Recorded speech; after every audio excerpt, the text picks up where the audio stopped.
Hello back bencher, स्वागत है आपका हमारे यूट्यूब चैनल बैक बेंचर पाठशाला में। हमने लास्ट वीडियो में स्किनर के सिद्धांत को डिस्कस किया था। आज हम वाइगोत्स्की के सिद्धांत को डिस्कस करेंगे। तो वाइगोत्स्की की थ्योरी को वाइगोत्स्की ने सामाजिक सांस्कृतिक सिद्धांत दिया है। वाइगोत्स्की ने मेन 3 चीजों पर बात की है, जिसमें सबसे पहले है समाज,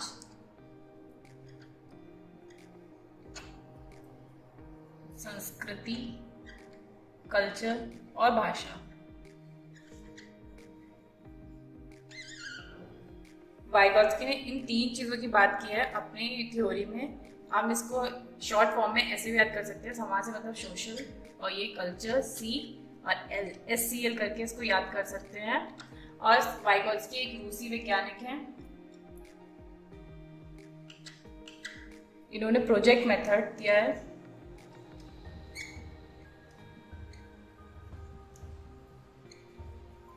या सहयोग विधि।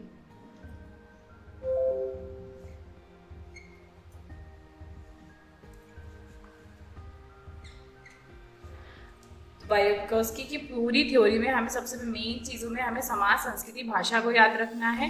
और इन्होंने 3 स्पीच दिए हैं, क्योंकि सोशल, प्राइवेट और इगोसेंट्रिक स्पीच है, जिससे हमेशा एक ना एक क्वेश्चन जरूर आता है। तो अब हम उन स्पीच को डिस्कस करेंगे। वाइगोत्स्की ने अपनी थ्योरी में ये बताया कि बच्चे जो होते हैं अपने ज्ञान का निर्माण खुद करते हैं।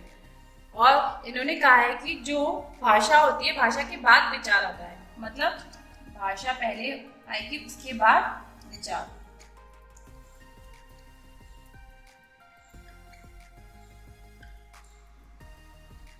और भाषा, समाज और लैंग्वेज और संस्कृति के अलावा 3 चीजों में बात की है, जिसमें सबसे पहले है ZPD, जोन ऑफ प्रॉक्सिमल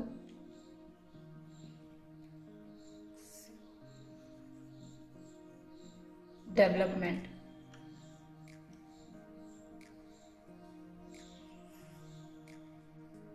इसको हम बोलते हैं समीपस्थ विकास क्षेत्र। और जो दूसरा एक्सपेक्ट है, उसकी बात की है MKO, मोर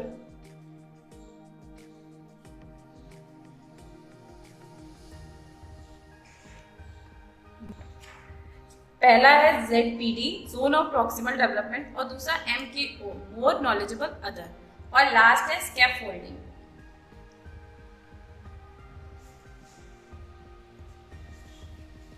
जिसको हम मचान बोलते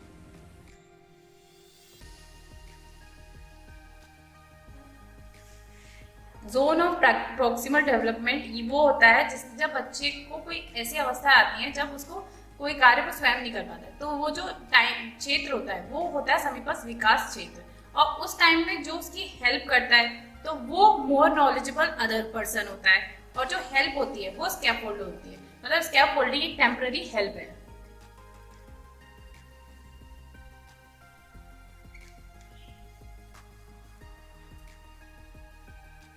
वाइगोत्स्की की थ्योरी में ZPD, MKO और स्कैफोल्डिंग तीनों एक दूसरे से रिलेटेड हैं, क्योंकि जब एक बच्चा साइकिल चलाना सीखता है तो स्टार्टिंग में वो नहीं सीख पाता है, तो वो जो उसका क्षेत्र होता है जब वो खुद से नहीं कर पाता है, तो वो होता है ZPD। मतलब ये उसका एक दायरा बन जाता है।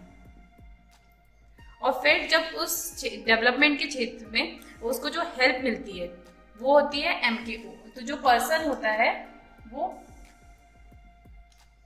और जो हेल्प बनती है वो स्कैफोल्डिंग।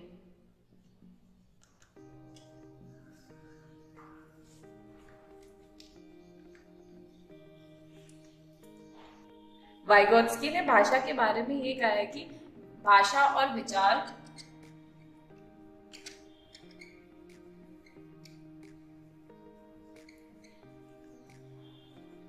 बिगनिंग ऑफ लाइफ में स्टार्टिंग में सेपरेट होते हैं, उसके 3 साल के बाद वो मर्ज हो जाते हैं।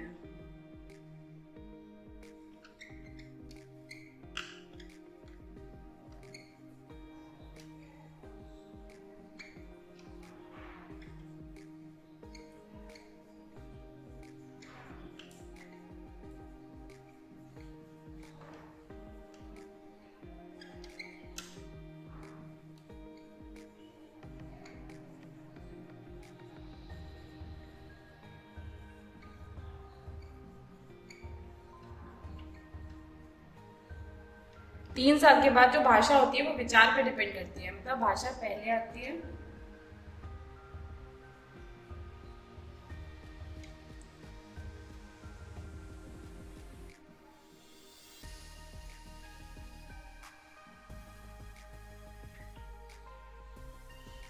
ठीक है, वाइगोत्स्की ने 3 फॉर्म्स ऑफ लैंग्वेज दी हैं, जिसमें पहली है सोशल स्पीच, प्राइवेट स्पीच और साइलेंट इनर स्पीच।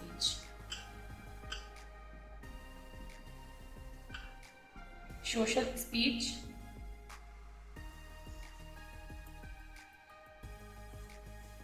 ये एज 2 से स्टार्ट होती है।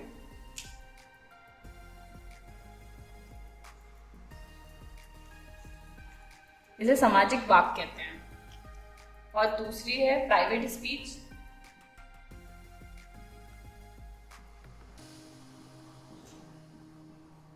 इसमें एज ऑफ 3 से स्टार्ट होती है। इसमें बच्चा खुद से बात करता है, खुद सेल्फ सेंटर्ड होता है, खुद से बात करता है, खुद को ही समझाता है। और थर्ड और लास्ट, साइलेंट इनर स्पीच।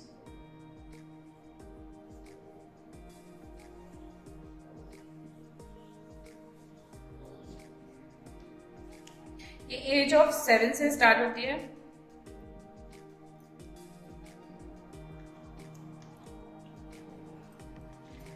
इसमें बच्चे को जोर जोर से बोलने की जरूरत नहीं होती, वो मन में ही बोलता है। Silent inner speech age of 7 से स्टार्ट होती है। इसमें बच्चा अपने मन में ही बातों को रखता है, वो बाहर नहीं बोलता है, मतलब बाहर एक्सप्रेस नहीं करता है। और प्राइवेट स्पीच और साइलेंट स्पीच में इतना अंतर है कि प्राइवेट स्पीच में बच्चा खुद को टीच तो करता है, खुद सेल्फ सेंटर्ड भी रहता है, लेकिन वो चीज़ों को बाहर बोलता है। जब एज ऑफ 3 में बच्चा होता है तो किसी टॉय को देख के उसको बोलता है कि ये रेड कलर है, येलो कलर है, लेकिन साइलेंट इनर स्पीच में ऐसा नहीं होता है, वो सिर्फ अपने मन में रखता है। तो ये 3 फॉर्म्स ऑफ लैंग्वेज दी थी, ZPD, MKO और स्कैफोल्डिंग, ये चीज़ें वाइगोत्स्की ने दी थी। तो ऐसे ही देखते रहिए हमारे चैनल को, और आगे हम नेक्स्ट वीडियो में मिलेंगे। Thank you.